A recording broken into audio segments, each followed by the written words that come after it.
Hi, this is Jundo. Welcome to Tree Leaf. Today's section of the instructions for the cook, very simple, but a very good way to live.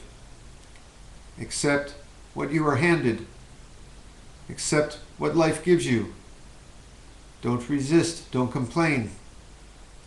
Yet, do the best you can, carefully, with sincerity, to make it better. In this case, you're the cook. You go down to the storeroom. Fellow in charge hands you some old carrots and a couple of wilted heads of lettuce. Master Dogen says, don't complain. Take it back to the kitchen. Do what you can to make a feast. Now the balance between the two is a very fine line.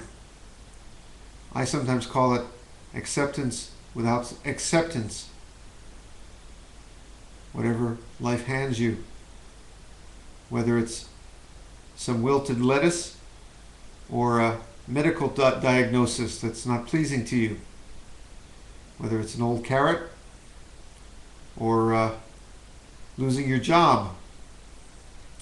Our Zen practice allows us to be soft, pliant, flexible,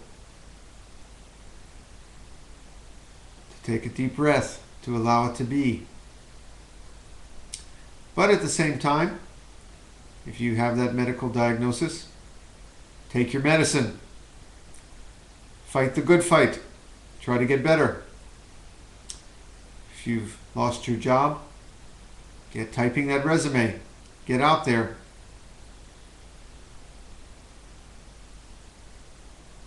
And it's okay to be scared too about that, but that's a subject for another day.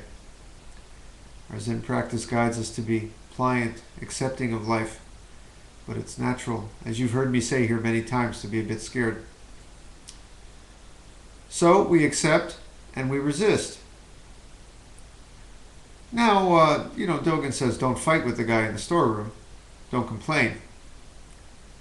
But of course, if you find out the guy in the storeroom is handing you lousy carrots every day because he's embezzling from the temple, or he's selling them out the back door,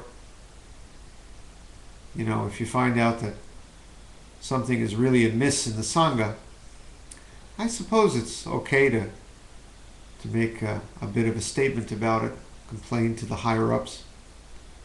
That's not what Master Dogen says about not complaining. You can't be too passive in life when there's a problem. You have to stand up and do something about it. But at the same time, just accept it's there. Accept that some people in the temple are crooks, even among monks. Not every monk is honest. So we accept that, even as we try to make that situation better. See how life is? Some people think that Buddhist practice is about always sitting on our lotus leaf, perfectly passive, staring at our navel. Quite the contrary. Our philosophy, as my teacher Nishijima likes to say, is about action, acting. Well, I think it's stillness in the motion. Get off that zafu. Get on with life. Even as you bring stillness, contentment, acceptance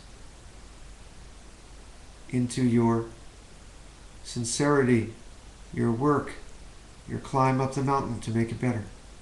See how that works? Now before we leave this section, I just want to point out one thing. Did you notice the reference there to the kitchen god?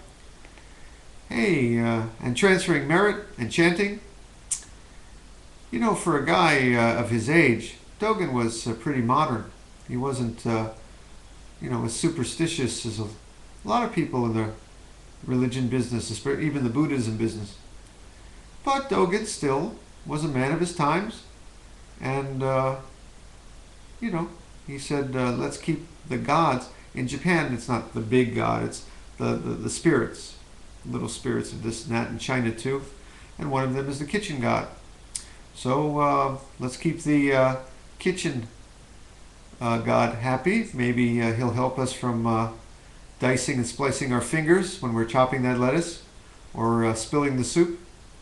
So part of the ritual of the cook was to chant to the kitchen god, even to this day in Zen centers, Zen temples in Japan.